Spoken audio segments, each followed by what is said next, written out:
Hello everyone. तो आज हम पढ़ेंगे भारतीय साक्षरता नियम का सेक्शन नंबर 5, 6 और 7 के बारे में। सेक्शन नंबर 5 किस बारे में बात करते हैं ये देख लेते हैं। फैक्ट्स जो कि विच आर ओकेजन, कॉज और इफेक्ट। किस चीज़ का ओकेजन, कॉज और इफेक्ट? किस चीज़ का? फैक्ट एंड इशू का और रेलिवेंट फैक्ट का। तो ये सेक्शन नंबर 5 की जो बेयर एक्ट में डेफिनेशन गिवन है वो ये है। अब मैंने ना इसको थोड़ा ईजी कर दिया है, सिंपल वे में कर दिया जिससे आप सबको समझ में आए। ये सेक्शन बात कर रहा है कि ये जो फैक्ट्स हैं इन्हें हम रेलेवेंट फैक्ट मानते हैं। ठीक है, ये जो फैक्ट्स हैं इन्हें हम रेलेवेंट फैक्ट मानते हैं। कौन से? Occasion, cause, effect, state of things and opportunity. अब इन्हें ना एक बहुत प्यारे एग्जाम्पल से आपको ये सारी चीज़ें समझ में आ जाएंगी। ठीक है, अब हमारा फैक्ट एंड इशू है ए स्टोल बी's मोबाइल। ए ने चोरी करा है बी का मोबाइल। अब इसके अंदर रिलेवेंट फैक्ट जैसे occasion, B had shown his mobile to his friends at a party. अब क्या हो रहा है, ये घर है, इसके घर के अंदर पार्टी हो रही है। बी ने अपना नया मोबाइल अपने सारे दोस्तों को दिखाया।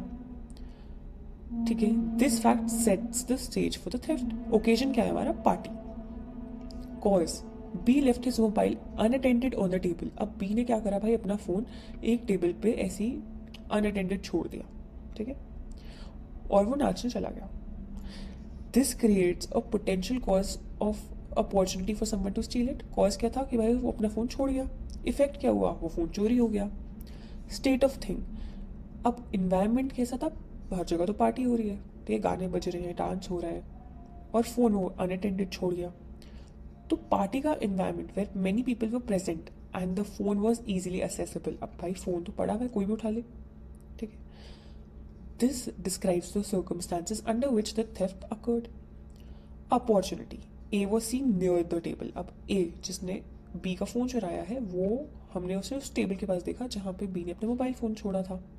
ठीक है, providing an opportunity for A to steal it. अब ए को अपॉर्चुनिटी मिल गई, भाई फोन रखा हुआ है, इसका मैं उठा लेता हूँ। ठीक है, तो ये सारी चीज़ें occasion, cause, effect, state of things और अपॉर्चुनिटी, ये सारी चीज़ें आपकी रेलिवेंट फैक्ट होती हैं। ये सारे फैक्ट्स आपके रेलिवेंट फैक्ट्स माने जाएंगे इस केस से रिलेटेड। ठीक है, तो सेक्शन 5 बस यही बात करता है कि ये सारी फैक्ट्स जो हैं वो हमारे रेलिवेंट फैक्ट माने जाएंगे टू द केस। अंडरस्टूड? अब सेक्शन 6 हम पढ़ने से पहले दो क्वेश्चंस देखते हैं। अगर कहीं भी देखो मोटिव की बात हो रही है या प्रिपरेशन की बात हो रही है, मतलब क्या है? सेक्शन नंबर 6 ये कीवर्ड्स है। ठीक है, सो सेक्शन नंबर 6 क्या कहता है? मोटिव, प्रिपरेशन, प्रीवियस और सब्सिक्वेंट कंडक्ट, ये सारे रेलिवेंट फैक्ट होते हैं। रेलिवेंट फैक्ट कौन सी? तीन चीज़ों के बारे में बात कर रहे हैं। पहले तो मोटिव के बारे में, प्रिपरेशन के बारे में और कंडक्ट। कंडक्ट अब हमारा प्रीवियस भी हो सकता है और सब्सिक्वेंट भी, मतलब कंडक्ट क्राइम से पहले और क्राइम के बाद। Right, any fact which is relevant, ठीक है, विच शोज और कॉन्स्टिट्यूट्स अ मोटिव और preparation for any fact and issue relevant fact. अब इसको याद करने के लिए थोड़ा इजी कर दिया है। फैक्ट विच शोज, क्या कोई फैक्ट है, ठीक है, वो क्या शो कर रहा है? मोटिव, या वो शो कर रहा है preparation for fact and issue or relevant fact is relevant. क्या बोला मैंने? फैक्ट जो शो कर रहा है मोटिव या preparation for fact and issue or relevant fact is relevant. अब इसको थोड़ा एग्जाम्पल से समझाते हैं। ठीक है, अब ए की एक फाइनेंशियल डिस्प्यूट चल रही है बी से। ए की एक फाइनेंशियल डिस्प्यूट चल रही है बी से। अब later it was found that B को बहुत इंजर्ड है बेचारा। ठीक है, इन दोनों की फाइनेंशियल डिस्प्यूट चल रही है और थोड़े टाइम बाद क्या देखा कि बी को बहुत तेज लगी हुई है। अब यहाँ पे हम ये कह सकते हैं ए का मोटिव हो सकता है बी को मारने का। ये फैक्ट रिलेवेंट माना जाएगा कि इन दोनों के बीच में फाइनेंशियल डिस्प्यूट थी। राइट, तो here this shows as motive, तो ये फैक्ट हमारा रेलिवेंट हो जाएगा। अब प्रिपरेशन, ठीक है, इसके अंदर भी हम ए बी ले लेते हैं। अब ए ने बी की जान ले ली। ठीक है, कैसे? अब हमें इसको प्रिपरेशन, ए जहर लेने गया, पॉइजन लेने गया मार्केट। ठीक है, अब वहाँ सीसीटीवी कैमरा लगा हुआ था। ए वॉज बाइंग पॉइजन, तो वो सीसीटीवी कैमरा में कैप्चर हो गया। तो ये preparation, this fact would be relevant, right. तो फैक्ट जो शो कर रहा है मोटिव या प्रिपरेशन को for fact and issue or relevant fact, वो रेलिवेंट माना जाता है। I think I have made my self clear here. Next, अब हमने इसके क्लॉज 2 को भी थोड़ा इजी कर दिया है, ठीक है। The actions of a party, action किसके, पार्टी के और their agent in a case, the actions of a party और their agent in a case, और the actions of the persons involved in the case, या फिर उन लोगों के एक्शन जो कि इन्वॉल्व है केस के अंदर, are relevant if those actions are connected to the case और any important fact in it. वो रेलिवेंट है अगर if those actions are connected, case से कनेक्टेड है, ठीक है, और in any important fact in it. These actions matter if they are influenced by or have an impact on any important fact, whether they happened before or after the event in question. तो इधर हम किस चीज के बारे में बात कर रहे हैं, कंडक्ट के बारे में,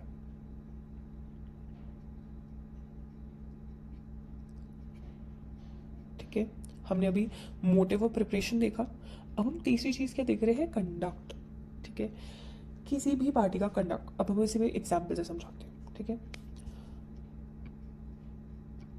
ए और बी, वही एग्जाम्पल लेंगे हम, ठीक है। ए ने बी को मारा, ठीक है, और ए उस क्राइम सीन से भाग गया सी के ये बोलते हुए ही कि सामने से पुलिस आ रही है, ठीक है। ये बात सुनते ही ए भाग गया, बी को मारा उसने, और सी ने जब बोला कि पुलिस आ रही है तो ए भाग गया उस क्राइम सीन से। तो ये कंडक्ट, ठीक है, ए का ये conduct is relevant to the case.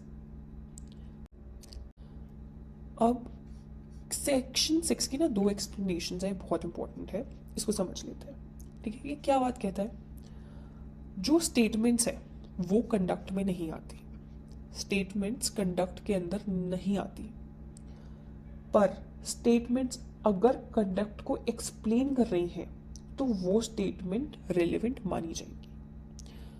मैंने क्या बोला, स्टेटमेंट्स जो हैं वो कंडक्ट के अंदर नहीं आ रही, पर अगर कोई स्टेटमेंट एक्सप्लेन कर रही है कंडक्ट को तो हम उसे इंपॉर्टेंट रेलिवेंट मानते हैं। और अब हम इसका एक्सप्लेनेशन 2 पढ़ते हैं। When the conduct of any person is relevant, any statement made to him or in his presence and hearing which affects such conduct is relevant. जैसे मैंने आपको बताया अभी ए और बी का एग्जाम्पल दिया, ए अपने इस क्राइम सीन से भाग जाता है सी की आवाज सुन के, ठीक है। So where the conduct of any person is relevant, any statement made to him, यहाँ पे ए का कंडक्ट रेलिवेंट था और स्टेटमेंट सुन के ए भाग गया वहां से, ठीक है, उसके कंडक्ट में इफेक्ट आया तो वो चीज रेलिवेंट हो गई, ठीक है। नाउ क्वेश्चन क्या है सेक्शन नंबर 7 के लिए, whether facts which explain or introduce relevant fact are relevant, ठीक है।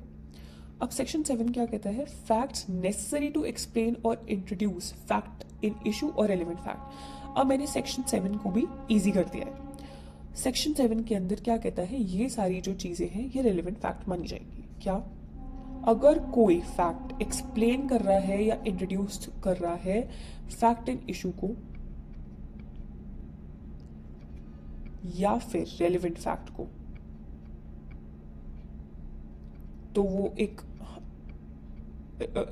रेलिवेंट फैक्ट माना जाएगा, ठीक है। क्या, अगर कोई फैक्ट एक्सप्लेन कर रहा है या इंट्रोड्यूस कर रहा है फैक्ट एंड इशू को या रिलेवेंट फैक्ट को तो वो रिलेवेंट माना जाएगा, या रिपोर्ट या सपोर्ट कर रहा है तो इंपॉर्टेंट माना जाएगा, इस्टेब्लिश कर रहा है आइडेंटिटी ऑफ थिंग और अ पर्सन तो इसे रेलिवेंट माना जाएगा, फिक्स कर रहा है टाइम और प्लेस या शो कर रहा है रिलेशन ऑफ पार्टीज। अब इन सबको हम एक एग्जाम्पल से समझते हैं। अब ये एक आदमी है रवि, ठीक है, ये एक आदमी है जिसका नाम है रवि। अब क्या होता है, ये एक ज्वेलरी शॉप में काम करता है, ये हमारी ज्वेलरी शॉप है। अब इसके अंदर रवि काम करता है, ठीक है।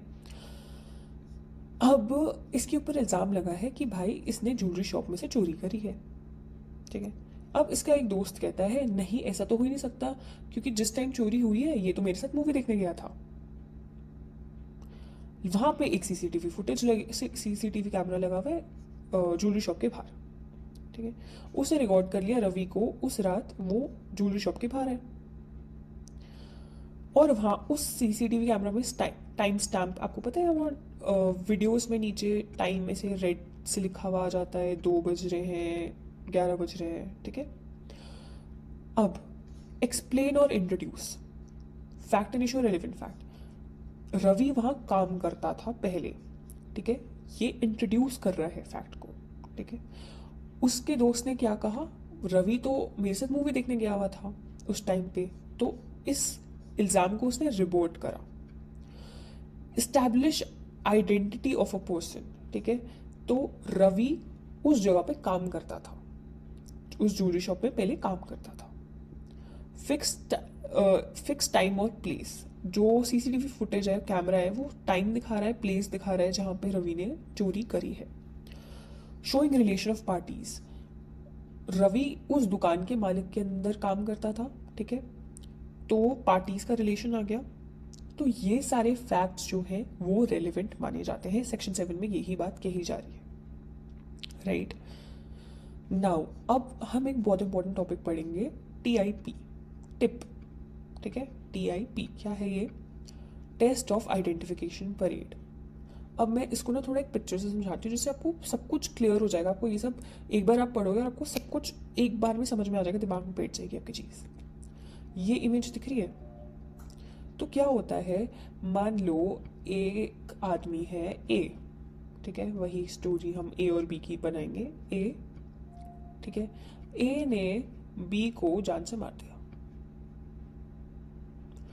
अब एक सी एक बहुत बूढ़ा आदमी है, उसने चश्मे पहन रखे थे, ठीक है, वो चल के आया, उसने देखा ए ने बी को मारा, और जब ए ने सी को देखा कि भाई मैंने इसको मारा और ये चीज़ तो सी ने देख ली, वो एकदम से वहाँ से भाग जाता है, लेकिन सी ने तो उसकी शक्ल देख ली है, ठीक है।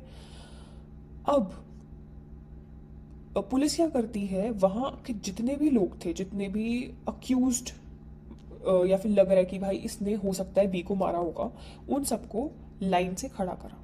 ये ए है, ठीक है, ये एक्स है और ये वाई है। अब पुलिस ने क्या करा, इन तीनों को एक रो में खड़ा करा, ठीक है, पुलिस ने, और वो सी को बुलाते हैं जो आई विटनेस है हमारी, ठीक है। अब तुम बताओ कि जिस रात तुमने ए को, मतलब जिसको भी किसी भी पर्सन को बी को मारते हुए देखा, ठीक है, उसकी शक्ल पहचान लो, तो कहेगा नहीं एक्स वाई तो नहीं था वो, ठीक है, वो एक्स भी नहीं था, हाँ ये इंसान था, ठीक है। तो आइडेंटिफिकेशन परेड क्या है, लाइन में सबको लगा दिया, ठीक है, और जो आई विटनेस है वो बताएगा भाई कौन था, ठीक है। This is test of identification parade, right. तो test of identification parade can be useful method within an investigation with the due process is often accepted as evidence और as confirmation within court of law, ठीक है। ये क्या है, एक investigation का method है, ठीक है, जो कि कंफर्म करता है कोर्ट ऑफ लॉ के अंदर, कंफर्मेशन देता है। तो test identification parade is use to assess witness honesty and ability to recognize the unknown people, ठीक है। और test identification parade is procedure commonly use in criminal cases, ये सबसे ज़्यादा क्रिमिनल केसेस में यूज़ करा जाता है। विटनेस का एक बहुत इंपॉर्टेंट रोल होता है इसके अंदर। The main purpose of this procedure is to assess whether the witness has accurately identified the accused from a group of people. सिर्फ मेन पर्पज क्या है इसका, असेस करने का कि जो विटनेस है वो क्या ग्रुप ऑफ पीपल में से अक्यूज्ड को पहचान पा रहा है। This helps establish the witness reliability in identifying an unknown person in relation of context of crime, ठीक है। यही सब है पूरी। अब मैंने आपको कहा था ना, आपको उस एग्जाम्पल से ही सब कुछ समझ में आ जाएगा। अब एक बहुत इंपॉर्टेंट केस लॉ देख लो, P Shashi Kumar versus the state represented by the inspector of police, ठीक है। अब क्या होता है, एक बच्ची है 14 साल की, इसको मार दिया जाता है, 14 साल की बच्ची है, उसे मार दिया जाता है। अब इसके अंदर 2 अक्यूज्ड है, युगादिनाथन और एक है शशि कुमार, ठीक है। अब इनको इस का जो केस है ना, were charge based on the circumstantial evidences. अब इसके ऊपर जो इस बच्ची का केस है, इन दोनों को अक्यूज किसके बेसिस पे करा जा रहा है, सर्कमस्टेंशियल एविडेंस के बेसिस पे। द विक्टिम्स फादर, ठीक है, वो हमारे प्रोसिक्यूशन के विटनेस 1 है। Saw a man with a helmet, उसने एक आदमी को देखा हेलमेट के साथ, और जो हमारा प्रोसिक्यूशन विटनेस 5 है, जो उनका नेबर है, अब उन्होंने 2 लोगों को देखा, ठीक है, entering the house. Both accused were arrested. जो दोनों लोग थे, एक हेलमेट के साथ और एक मंकी कैप के साथ था, दोनों को अक्यूज करा जाता है इसके लिए, क्राइम के लिए, ठीक है। But both the accused were arrested, लेकिन कोई भी टेस्ट आइडेंटिफिकेशन परेड नहीं कराई जाती है। But no test identification parade was conducted and the witness identified the appellant only in court. और जो witness है उसे सिर्फ कब दिखाया जाता है? Identified the appellant only in the court, सिर्फ कोर्ट के अंदर। The Supreme Court emphasized the importance of TIP for a stranger identification, found the prosecution's evidence unreliable। अब क्या कहती है सुप्रीम कोर्ट कि जो प्रोसिक्यूशन के एविडेंस है वो अनरिलायबल है and the acquitted the appellate. उसने जो शशि कुमार था उन्हें छोड़ दिया, stating that any reasonable doubt must favour the accused. क्योंकि तुमने, जब पुलिस ने टेस्ट आइडेंटिफिकेशन परेड करी ही नहीं, ठीक है, तुम्हारे एविडेंस पूरे नहीं है, तो तुम कैसे एक इंसान को अक्यूज कर सकते हो, ठीक है। So this was it for the video. Thank you so much for watching. Hope you liked it. Give it a thumbs up. Comment down below what you want next, and we'll see you in the next one. Thank you so much for watching. Bye bye.